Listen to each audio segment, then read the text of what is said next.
आपण वयाने मोठे झालो हे कधी कळायला लागतं माहिती आहे का, की जेव्हा आपला प्रत्येक गोष्टीतला इंटरेस्ट असा डाऊन होऊन जातो.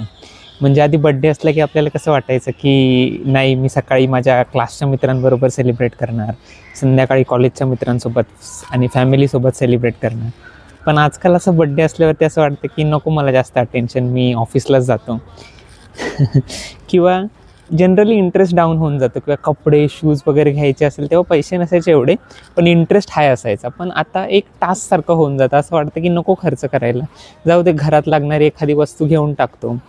म्हणजे इंटरेस्ट ड्रॉप डाऊन होतो. पण ह्यात पण असे काही लोकं असतात की जे त्यांचा इंटरेस्ट जपतात आणि छोट्या छोट्या गोष्टींमध्ये एक्साईट होतात आणि सेलिब्रेट करतात. त्याने काय होतं, आपल्याला यंग राहायला मदत होते. म्हणजे फक्त वयाने नाही तर मनाने सुद्धा यंग राहायला मदत होते.